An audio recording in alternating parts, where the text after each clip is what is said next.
Ericsson's sustainability focus is really on two key areas. One is about exploring the positive impacts that technology can have in areas like energy and climate change, or accessibility and affordability of mobile communications. The second area is more about managing risks and making sure that we are the trusted partner to our stakeholders.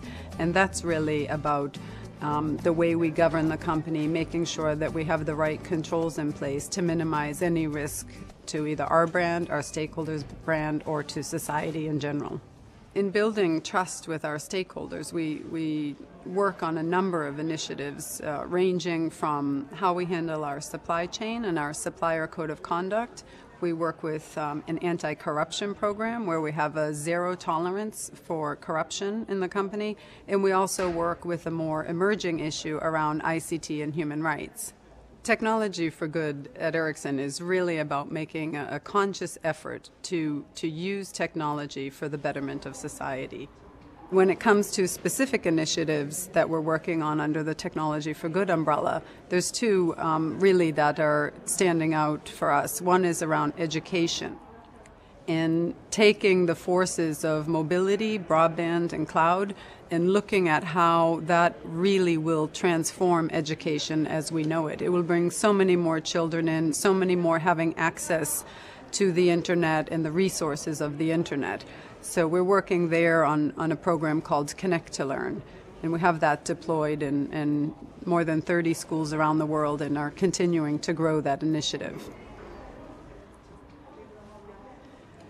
There are some 43 million refugees in the world today that have been separated through conflict or different disasters. And really one of our probably best examples of technology for good is looking how to use a mobile device and a mobile platform to help people that have been separated, often for years, help them to trace and find each other through the use of a very simple tool. Together with Refugees United, we've just set a truly ambitious goal, which is to bring 1 million people onto the mobile platform by 2015.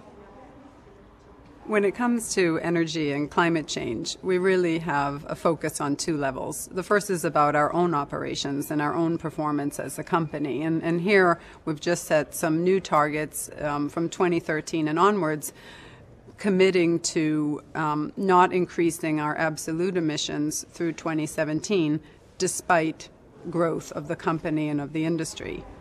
The second area where we're working on energy and climate change is really about looking at the role of technology in helping to create the low-carbon economies of the future. In the network society, we have an unprecedented opportunity to start to apply the connectivity that is already there to some of the global challenges of our time, whether it's climate change, whether it's poverty, whether it's some of the humanitarian disasters. It's really at a nexus right now about using the technology as a force for good and lasting change.